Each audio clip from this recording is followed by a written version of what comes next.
एक बार की बात है, कई सालों पहले सोनापुर गांव में एक भयानक हवेली थी, जिसके बारे में तरह तरह की अफवाहें फैली थी। हर किसी का मानना था कि उस हवेली में कोई चुड़ैल का साया है। काफी बार गांव वालों को वहां पर चुड़ैल के होने का एहसास भी हुआ था।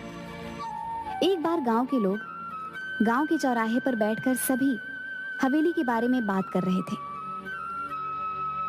अरे भैया, हवेली में भूत का साया है। मैंने खुद पेड़ों से फूलों को उड़ते हुए खुद हवेली में जाते हुए देखा है। अरे नहीं कर लो भैया, वहाँ भूत का नहीं, वहाँ पर चुड़ैल का साया है। मैंने 2 पायलों की आवाज सुनी है। अरे सुनील चचा, भूत चुड़ैल नहीं, वहाँ तो राक्षस है, राक्षस। मैंने देखा, मेरी गाय का दूध अपने आप निकलकर बर्तन में चला गया। भैया, आपको हवेली और गांव के बीच में मजबूत दीवार बना देनी चाहिए। कम से कम ये भूत हमारे बच्चों को तो नुकसान नहीं पहुंचाएंगे। पर जब मेरे पति लकड़ियां काट रहे थे तो उनकी कुल्हाड़ी नीचे गिर गई। अचानक कुल्हाड़ी ना जाने कैसे उड़ते हुए वापस उनके हाथ में आ गई। मेरी तो डर के मारे जान ही निकल गई थी। हाँ बिटिया, सच कहती हो, वहाँ कोई है जिसने हमारी सहायता की। मेरी पोती तालाब में डूब गई थी। अचानक तेज हवा चली और मेरी बेटी तालाब से उड़ती हुई बाहर आ गई। देखो भाइयों, मेरा बेटा अमेरिका से वापस आ रहा है। कुछ दिनों के बाद वो वापस चला जाएगा। उसे इन सब घटनाओं के बारे में खबर नहीं होनी चाहिए। उसके जाने के बाद मैं ये दीवार पक्की करवा दूंगा। गांव के ही किसान का बेटा भीखू खाद लेने शहर जा रहा था। रास्ता हवेली के सामने से ही गुजरता। जब वह हवेली के आगे से डरता हुआ पहुंचा तो उसने देखा एक सुंदर सी लड़की उसके सामने आकर खड़ी हो गई। तुम कौन हो और यहाँ क्या कर रही हो? तुम्हें नहीं पता ये हवेली भूतिया है? यहाँ रहना खतरे से खाली नहीं। मेरा नाम किरण है, मैं तो यहीं रहती हूँ। हम यहाँ आते जाते हैं। भूत तो नहीं देखा हमने कभी। अच्छा, पर ये तो भूतिया हवेली है और लोग कहते हैं यहाँ भयंकर चुड़ैलें रहती हैं। ये सब सुनकर भीखू मन ही मन डरने लगा। उसके दिमाग में यही चल रहा था कि जो कुछ भी आज तक उसने सुना वो सच है या झूठ। तभी किरण बोली, तुम्हें पता है मैं हवेली में ही रहती हूँ। ये क्या कह रही हो? पूरा गांव जानता है कि इस हवेली में भूत चुड़ैल रहती है। तुम चुड़ैल भूत जैसी चीजों पर विश्वास रखते हो? मैं फालतू में ही इतना सोच रहा हूँ। ये लड़की होकर भी नहीं डर रही। ये भूत चुड़ैल मन का वहम है, ये सच्चाई थोड़ी ना है। आओ तुम्हें मैं अपने बाकी लोगों से मिलवाती हूँ, इससे तुम्हारा डर हमेशा के लिए खत्म हो जाएगा। भीखू किरण के पीछे पीछे चलने लगा कि अचानक उसे जोर का धक्का लगा और वह हवेली की पहाड़ी से नीचे गिर गया। गांव वाले तुरंत दौड़ते हुए भीखू के पास आए और पूछने लगे क्या हुआ। तभी भीखू के मुंह से बस ये शब्द निकले, लड़की, किरण, हवेली। अब तो गांव में डर का भयानक माहौल बन गया था। सबको विश्वास हो गया था कि हवेली में किसी किरण नाम की चुड़ैल का साया है जिसने भीखू को मार दिया है। इस घटना के अगले दिन ही जमींदार साहब का बेटा राजेश अपने दोस्त मयंक के साथ गांव आ रहा होता है। हे भगवान, शाम हो गई है, हवेली के आगे से गुजरना होगा। अरे राजेश भैया, आप उस हवेली की तरफ मत देखना, कहीं उन चुड़ैलों का साया आप पर भी ना पड़ जाए। अरे राजेश, ये तेरा ड्राइवर क्या कह रहा है? चुड़ैलों का साया? गांव के अंधविश्वासों का तो अपना ही मजा है। अरे ड्राइवर भैया, आप चुपचाप गाड़ी चलाओ ना, ये सब अंधविश्वास है, हम सब ये नहीं मानते। भैया, आज तक इस भूतिया हवेली में कोई एक रात नहीं गुजार पाया। बड़े बड़े लोग आए और बड़े बड़े दावे किए और फिर हार मानकर चले गए। अरे हम पढ़े लिखे लोग हैं, अमेरिका से आए हैं, हम इन सब बातों को नहीं मानते। ये सब अंधविश्वास है। अगर हमें सचमुच भूत प्रेत देखने को मिल जाए तो इन छुट्टियों का मजा आ जाएगा। क्यों राजेश? क्या हुआ बिरजू? अरे ये गाड़ी के आगे इतने सारे फूल कैसे पड़े? लगता है किसी ने हमारा स्वागत करने के लिए रखे। तो यहाँ रुकना खतरे से खाली नहीं भैया। मैंने अभी अभी किसी को यहाँ से जाते हुए देखा है। ये सब हवेली की चुड़ैलों का काम है। अरे तुम गांव वाले भी कमाल हो, हैं? खुद ही सब कुछ करके शर्मिंदा हो जाते हो। मैं सब जानता हूँ, गांव वालों ने ये फूल बिछाए होंगे, लेकिन अब अपना नाम बताना नहीं चाहते। राजेश भैया, मैं झूठ नहीं बोल रहा। जब आप हवेली में एक रात बिता लेंगे तो आपकी सोच भी बदल जाएगी। यार बिरजू, तुम पहले घर पहुंचाओ, बाद में देखेंगे। अभी तो बहुत जोर से भूख लगी है। मेरे पेट में तो हाथी, चूहे, भूत प्रेत सब दौड़ रहे हैं। कुछ ही देर में दोनों दोस्त घर पहुंच जाते हैं और आराम से सो जाते हैं। अगले दिन जब वह गांव घूमने जाते हैं तो फिर गांव वाले उन्हें हवेली के पास जाने से मना करते हैं। आखिरकार गांव वालों की सोच को बदलने के लिए राजेश और मयंक उस हवेली में एक रात बिताने का फैसला करते हैं। ये मैं क्या सुन रहा हूँ राजेश, तुम हवेली में जाना चाहते हो? अरे तुम्हारा दिमाग तो ठीक है, मैं तुम्हें कभी इसकी आज्ञा नहीं दूंगा। पिताजी हम अमेरिका से पढ़कर आए हैं, हम ऐसे अंधविश्वासों को नहीं मानते।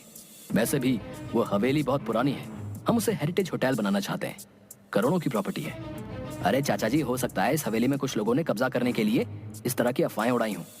हम हमेशा के लिए इन सब का समाधान कर देंगे। ठीक है, अगर तुम लोग नहीं मानते तो जाओ, लेकिन अपने साथ 2 गार्ड, बंदूक और सुरक्षा का सारा सामान साथ ले जाओ।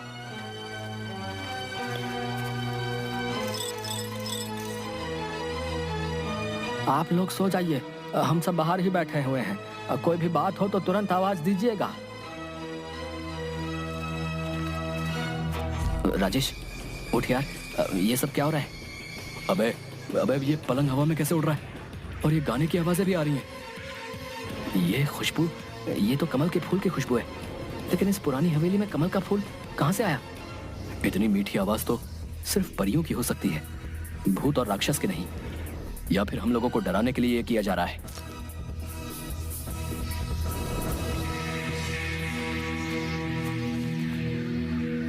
क्या तुमने वही देखा जो मैं देख रहा हूँ? हाँ यार, ये तो सचमुच भूतिया है। नहीं, हम यूं विश्वास नहीं कर सकते। मुझे तो लगता है कि ये कोई ऐसा बंदा है जिसे इस टाइप के हॉरर इफेक्ट के बारे में बहुत कुछ पता है। चलो हवेली की लाइब्रेरी में चलते हैं, कुछ तो मिलेगा।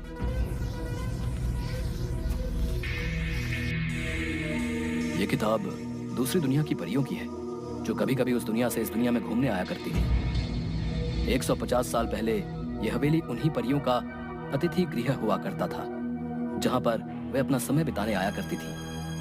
अतिथि गृह क्या होता है? गेस्ट हाउस, यानी कि हम लोग एक परियों के गेस्ट हाउस में हैं। वाह भाई, ये तो कमाल हो गया। मेरा ख्याल है हमें बिना आवाज किए चुपचाप देखना चाहिए कि असलियत क्या है, क्योंकि अभी तक हमें परियां नजर नहीं आई हैं। इसके बाद वो परियों का इंतजार करने लगते हैं। तभी अचानक उनके सामने जादुई संगीत बजने लगता है और बहुत सारी परियां सामने प्रकट हो जाती हैं। मैं हुस्न परी हूँ, हमारे घर में आपका स्वागत है मानव मित्रों। हमें खुशी हुई कि तुम हमारे यहाँ आए। आप दोनों तो कितनी अच्छी हो, तो आप लोगों से लोग डरते क्यों हैं? इसका जवाब तो वही दे सकते हैं। क्या तुम दोनों को भूख लगी है? हाँ, भूख तो लगी है। जो खाना लाए थे वो तो कब का खा चुके हैं हम दोनों।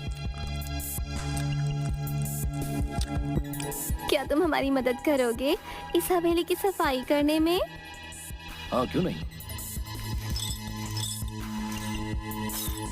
आवाज सुन जब गार्ड धीरज और मुन्ना अंदर आता है तो उसे मयंक और राजेश उड़ते हुए दिखाई देते हैं, पर परियां नहीं दिखाई देती। वो डर कर उन्हें छोड़कर वहां से भाग जाते हैं और जमींदार के पास पहुंचते हैं। जमींदार साहब, गजब हो गया। लगता है राजेश भैया और उनके दोस्त को भूतों ने अपने कब्जे में कर लिया। वो दोनों हवा में उड़ रहे थे। हे भगवान, अब क्या होगा? मेरे बच्चों को प्रेतों ने अपने कब्जे में लिया है। भूतों ने नहीं, चुड़ैल ने किया है, क्योंकि वहां से लड़कियों की आवाजें आ रही थी। वो गाना भी गा रही थी, हमने पायलों की आवाज भी सुनी। सभी गांव वाले बुरी तरीके से डर जाते हैं। मयंक और राजेश अगले दिन जैसे ही सूरज उगता है उन दोनों परियों को अलविदा कहते हैं। हम पर विश्वास करने के लिए धन्यवाद राजेश और मयंक, लेकिन गांव वाले हम पर भरोसा नहीं करते। इस हवेली से हमारी यादें जुड़ी हैं, इसलिए जब भी मन करता है तो कुछ वक्त बिताने हम यहाँ आ जाते हैं। लेकिन भीखू पर हमला तो सुबह हुआ था।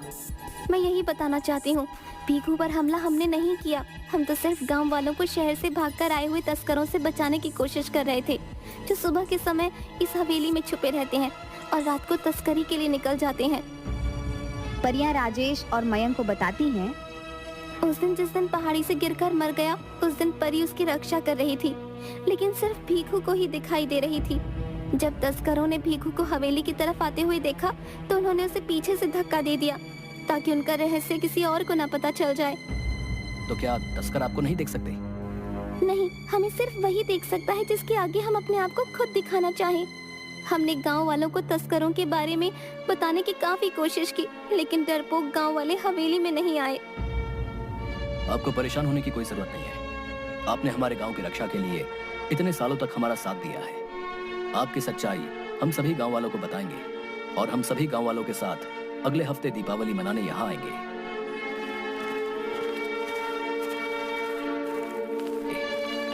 राजेश और मयंक सारी कहानी सबको बताते हैं। पुलिस को तस्करों की सूचना दे दी जाती है। पुलिस छापेमारी करती है और सभी तस्करों को गिरफ्तार कर लेती है। अरे आज तुम सब लोग हत्या चढ़े हो। अब देखो इंस्पेक्टर टुंडे तुम लोगों के साथ क्या करता है। सबके नाक में दम करके रखा था। थानेदार साहब धन्यवाद वक्त से आने के लिए। आप इन सबको कड़ी से कड़ी सजा दिलवाइएगा। इन्होंने भीखू की हत्या भी की है। अरे ले चलो रे इन सबको गाड़ी में भर के। आप सब गांव वालों को अब इस हवेली से डरने की कोई जरूरत ना है। कुछ ना होता ये भूत प्रेत। समझदार बनो तुम सब राजेश और मयंक की तरह। गांव वालों को राजेश की बात पर भरोसा होने लगता है। दिवाली के दिन सभी गांव वाले हवेली की तरफ चल देते हैं। परियों ने पूरी हवेली को दीपों से सजाया होता है। हवा में आतिशबाजी होने लगती है। परियां सबके सामने प्रकट हो जाती हैं। परियों को देखकर सभी बहुत खुश होते हैं और उनके साथ मिलकर दिवाली मनाते हैं। इसके बाद सभी हंसी खुशी से गांव में रहने लगते हैं।